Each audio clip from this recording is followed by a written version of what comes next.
All right, today we are going to talk about waterfront living, how not to buy the wrong waterfront property, whether it's a house, a condo. Don't buy the wrong one. You won't want to miss this episode. This is Jessica Duncan's Just My Opinion, and I'm Jessica. There's no handbook to owning a home. That's why I go beyond the transaction to share my opinion and tips for adulting made simple. Today we are talking about getting the wrong house on the water. So we are very blessed to be here in the Florida Panhandle where we have so many water options, right? Not only do we have barrier islands where you can have the Gulf of America coast, we have interior bay and intercoastal canal that you can have waterfront on. We have rivers, we have bayous, we have so much different waterfront property here. And we are very blessed to have that, and we can enjoy it in each of these different ways. Well, a lot of times people say, hey, I want to be on the water, but they don't really know what they want to do on the water. And they may end up buying the wrong house on the water. And I deal with this a lot when people call me and they're moving to Florida and they say, yeah, Jessica, so I want a house on the water. And I'm like, okay, what are you going to do on the water? I don't know. I just want to be on the water. Are you going to get a boat? Yeah, I'm going to get a boat. I want to be on the water. Okay, well, what type of boat are you going to be on? All of this matters because what you're going to do on the water depends on where you're going to be and how you pick out that right house. So an example, if you call me and say, hey, I want to be on the water and, oh, I'm going to go sailing and I have a big sailboat, I have to make sure that that dock off the back of the property is deep enough to be able to get that sailboat in and out of the canal or the channel. You know, there's different things that you're going to need. So with all of these options, the first thing that I do to try and make sure someone is not getting the wrong property on the water is to talk about what they want to do. What is their goals for being on the water? What do they envision being on the water doing and enjoying on the water? So if they're going to be going fishing a lot, let's say that this particular person wants to go deep sea fishing and they're going to have a 32-foot center console boat, then that helps me know, okay, well, their convenience to the pass is very important. If I put them up in Milton or in East Bay, where it's absolutely beautiful and great waterfront, I need to make sure they're prepared for, a good 45-minute commute to get out the pass before they even start to go out to deep sea fish. And then in the summertime, in the afternoons around 3 or 4 o'clock, if they're coming in, that trip back, because the way the winds normally pick up, is going to take about an hour and a half, because they're not going to be able to go as fast. So I need to really prepare them for that. So not all waterfront is created equal, and we have to talk about what you're going to do on the water to determine the right place for you to be on the water. If you're going to do a lot of kayaking and paddleboarding, that could be a complete different place on the water. Maybe you like to bay fish or freshwater fish. Again, complete different place on the water. When you're looking at skiing, we have some amazing skiing areas here, but they're probably not wanting to ski in the Gulf. It's not easy to ski in the Gulf, or where we have high traffic boating, you may not want to be skiing there. So we're going to direct you into a different area for that. So the first thing you got to do is determine your goal. What is my goal to be on the water? And what type of boat or activity am I going to do on the water so that we can make sure we're getting you into the right place? Next, we want to talk about maintenance issues. So this is something a lot of people don't think about. They just see the dream of living on the water, but not the maintenance that comes along with it. So saltwater is very corrosive. And if you're living on a barrier island, the amount of erosion that is going to happen to the house, or deterioration that's going to happen to the house from the salt water, is going to be dramatically increased than if you're inland. So where inland, you may only paint a house every 15 years or so, maybe 20. When you're on a barrier island, such as Pensacola Beach, Navarre Beach, Perdido Key, the actual key and island, you are going to be painting that house probably every 5 years. That salt water is so corrosive and it is in the air that you have a lot more maintenance you need to think about. And even once you get up into Blackwater or on some of our bayous, that water, even though it's brackish, it is still corrosive. So it's not as bad as being on the barrier island, but you want to keep that in mind and think about what type of materials is the house I'm purchasing made with, or if you are building, what can I do to lower those maintenance costs with being on the water? And when you're doing new construction, that's where your builder really matters. Someone who is very familiar with the area, someone who's built a lot on the water and understands the long-term maintenance can really help lower your maintenance cost of a house on the water. May increase it slightly in the beginning, but normally it's going to equal out over 10 years and actually end up saving you a lot more money by spending that in the beginning. So you want to think about what are the maintenance issues that this property is going to have being on the water, and is it more than another property is going to have? Maybe there's a little bit of a price difference and maybe you need to weigh that out. Or maybe you're buying a house on the water and you're going to remodel it or update it. What can I do to lower the maintenance cost on this property? Maybe changing out wood to more of a hardy board substance, or even we see a lot of decks now that instead of being made out of wood, they're made out of like a Trex decking. It is a fake wood that is made out of recycled plastic that doesn't get the wood rot that normal wood does and adds a lot more longevity. So definitely think about those maintenance issues. Another huge one, if you're going to be on the water, is thinking about the dock. So where is the dock? Where are the positionings? Where are the winds coming from? So if you're going to have a dock that you're going to put a boat in or you're going to enjoy, that's a lot of maintenance. And most insurance companies do not cover those docks. So you want to try and prepare yourself for the best area. There are certain parts of our area on the water that take a lot more beating than others. You got to remember the tracks of hurricanes and wind in our area generally comes in an eastern circle. So the eastern side of a peninsula or an island is going to get hit a lot harder than the western side. Also, are there things protecting it? So there are parts on the river and the bayou when you go up into Milton that are a lot more protected. And the same thing with Pensacola and Perdido Key on the river and Escambia Bay. There are areas that are more protected. There are areas that you don't have to worry about as much of that flood intrusion as well because of the surge that comes in with that eastern direction of a hurricane. So understanding how storms hit the area, what areas are affected. I will tell you, if you're thinking about like the Milton area, Garcon Point, Avalon, there are certain sides that take a lot more beating. And, if someone's going to have a dock, that's something I make them aware of. Hey, I want to make sure you understand this side is going to take a little bit more of a beating than the other side. And you're going to have to replace your dock a lot more often versus maybe getting up into a bayou that's a little bit more protected may allow you to not have that damage as much and allow you to have a little bit more protection for your boat. So things to think about when you're buying on the water. You don't want to buy the wrong house on the water. We want to make sure you know what you're getting into. Also, depending on the time of year you're going to use your boat, this is important around here. We have some areas that get extremely shallow in the winter months. So there are areas that you may be looking at in the summer and not realize that come early spring, you can't get your boat off your dock.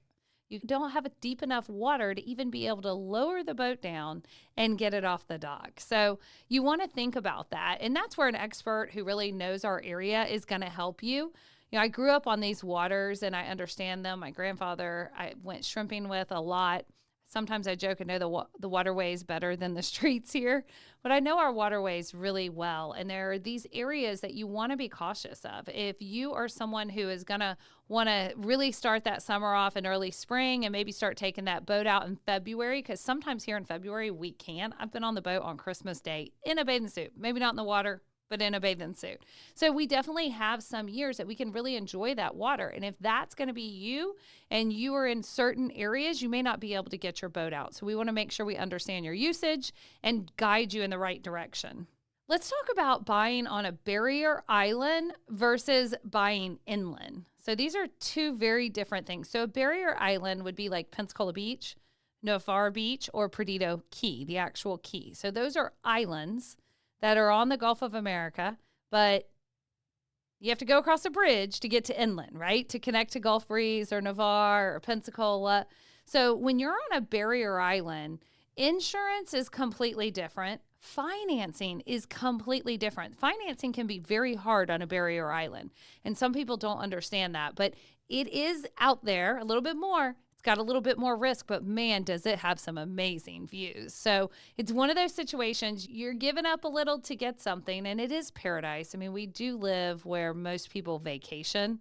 how great is that we get to call this home? But that's something you got to think about when you're looking at a barrier island, is the insurance cost as well as the financing issues that go along with that. Now, it can all be done. It's only a matter of money, right? So it can be done, but you just want to think about that. Also, if you called me and said, hey, I want to be on the Gulf and I want to dock my boat on the Gulf, you're not going to be able to. You can't build a dock on the Gulf. But on the backside of the island, there are many places that you can have a dock and be able to put your boat. And there are also a couple of deep water areas where you can actually get a large boat or a large sailboat into. We don't have a lot of them, but there are definitely some. And those are the things you need to understand when you're buying the waterfront property. You want to know not just how deep is it right now at the end of that dock or where I'm going to put my dock, but how deep is it going to be throughout the year? What's the lowest point it's going to get throughout the year? We can't talk about buying on the water without talking about flood risk. So there's always flood risk when you are on the water, and it's really hard to find a house on the water that is not in a flood zone. I would say it's almost impossible, but I have found and sold two, so I know it's not completely impossible, but it is very, very rare. I've had the privilege of finding a couple and being able to sell them when they were an absolute diamond in the rough. But you have to understand that when you're on the water, there's always going to be a risk of flood. And so when I have a customer who tells me, hey, I want to be on the water, but I have all these antiques and I would just be devastated if something happened to my family's antique furniture, you probably don't need to be on the water, because that risk is something you take to be on the water and have that view every day. Trying to find a house that's guaranteed never going to flood on the water is impossible. Don't think about it. It's not going to happen. So when you're on the water, you want to talk about what type of flood risk do you have. Being on a barrier island is completely different than being inland. But also, even on a river, people think, well, I don't have storm surge on a river. You're right. You don't necessarily have as bad as storm surge. But what you do have is after a storm, hurricane or non-hurricane, goes north of us and fills up the rivers north of us, they run down and it could flood then. So sometimes that flooding actually doesn't happen during the storm. It can happen days to a week after the storm. So you want to think about the type of flood risk each house has. So you can find a lot of houses now still on ground level on the water here, but their flood zone, you couldn't build that house now on ground level. You would have to build it on pylons or build it up. So that is going to make it more risky, right? It doesn't fit the current flood zone, so it is more risky to flood, and flood insurance is going to be more. But it is convenient because it's on ground level. And as we age, and or if you're just like me and don't like steps in your house, it does provide us a better quality of life without having to go up and down them steps or be able to age in place a lot longer. So it's something to think about, but there's risk involved with it, right? So with everything we're talking about, there's pros and cons. There's this view, there's this ability to use my boat or this water activity or this skiing. There's all these pros, but then there's cons that come with it. And to find the right house on the water, you have to match the pros and the cons that are going to fit the lifestyle and the dream that you want to achieve with the amount of risk that you are comfortable with and the amount of insurance that you're going to have to deal with and maintenance that you're going to have to deal with. And when we find the house that fits all of that perfectly, that's your waterfront home, and that's the dream we want to make come true. So I'm going to tell you some stories about waterfront buyers. I had this one guy call me, and he was coming from Michigan, I believe. It was up north. And he said, yeah, so my retirement goal is to live on the water on a lake. And I'm like, okay, on a lake. You're moving here and you want to live on a lake. What do you want to do on this lake? He says, well, I want to bobber fish and have a little boat that I can get around the lake in. Well, I laughed and I said, okay, we don't have lakes compared to Michigan. We have mud puddles. So they're rather large mud puddles that you're probably not going to be able to put a boat in. But bobber fish, I could probably make that happen. I knew this was going to be a little bit of a difficult challenge, but we were actually able to achieve it.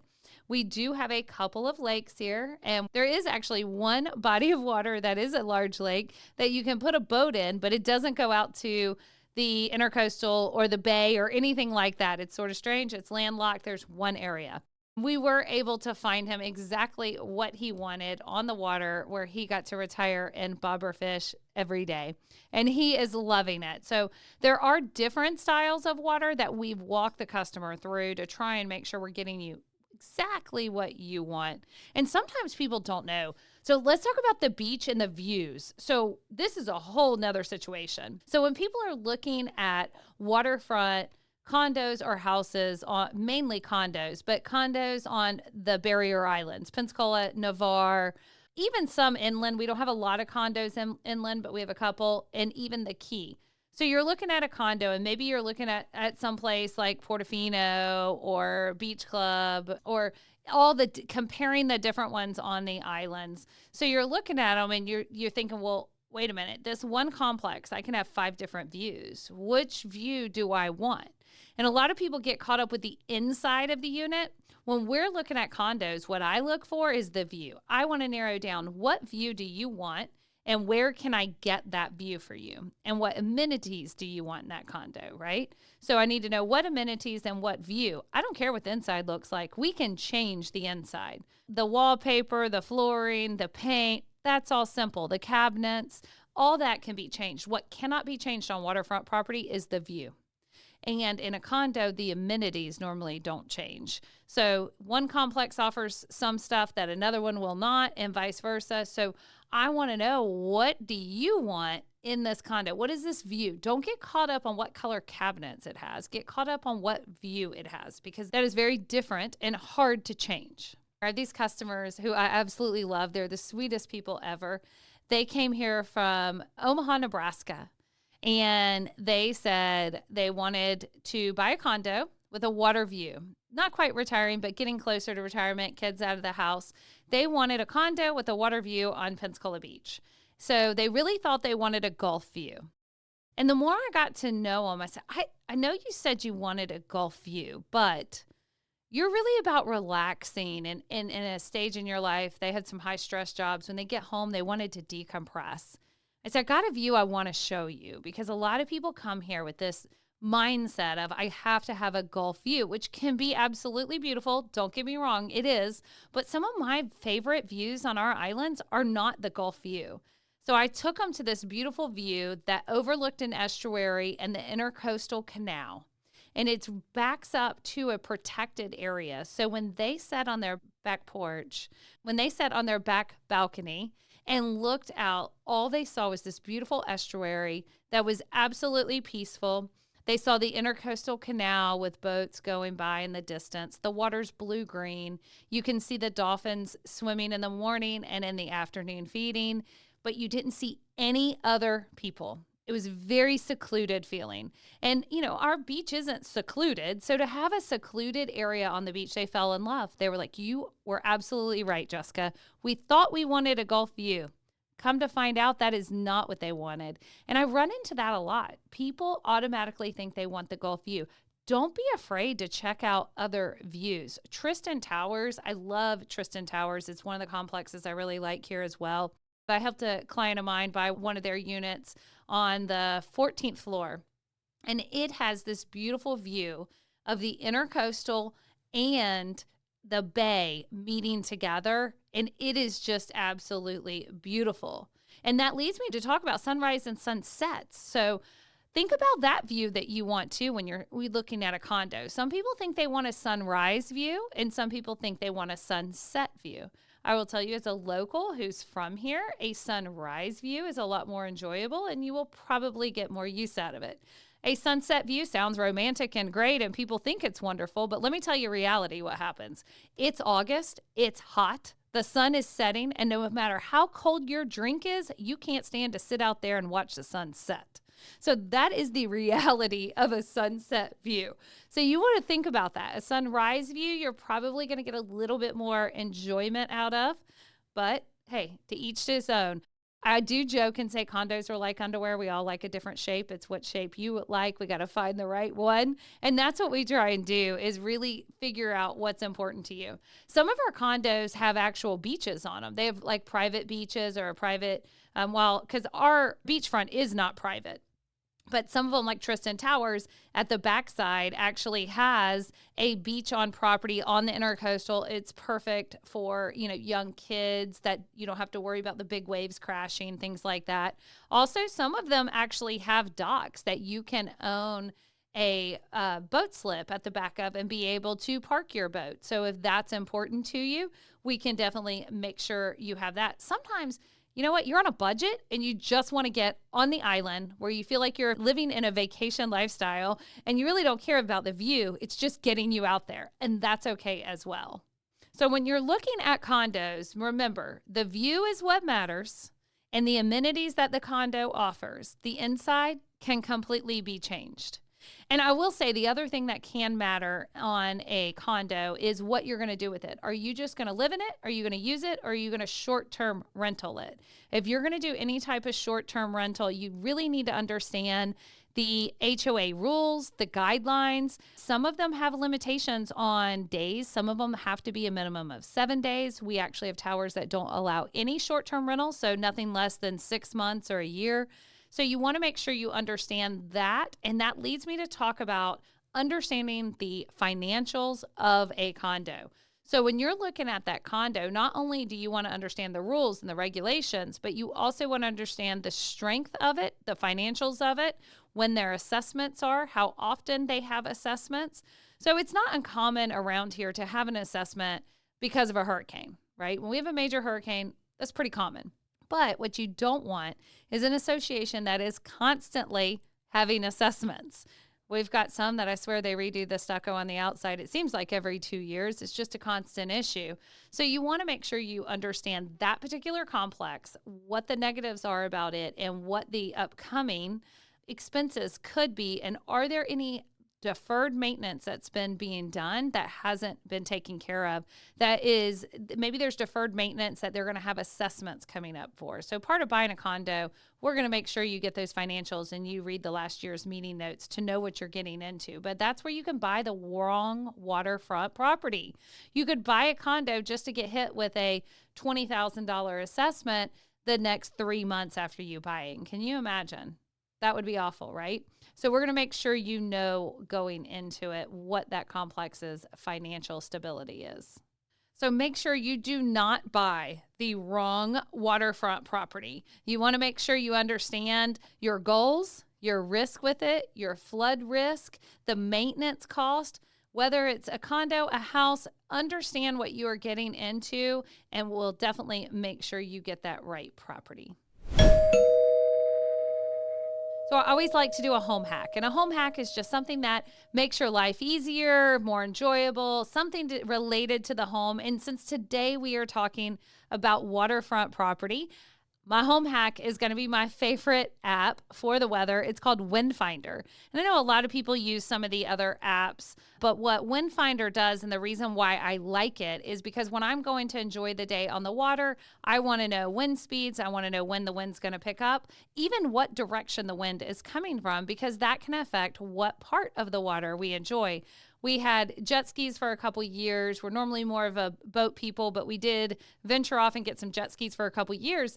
And if I knew it was going to be rough in the intercoastal, we'd take the jet skis, go up to the river, and have a blast where it could be slick. So find the Windfinder app, download it. It gives you a forecast pretty far out. I think that may be the paid subscription, which I do, but it also will give you those winds and help you know how you can enjoy your waterfront property better. This has been Just My Opinion. I'm so glad you joined me today, and I hope to see you on another episode. Make sure you click follow or subscribe so you never miss one of our episodes. And if you have any questions for me, please shoot me a DM on Facebook, Instagram, call me, or email me, and we would love to answer them for you, or maybe even just have you on the show. See you again soon for more Adulting Made Simple. And remember, it's just my opinion.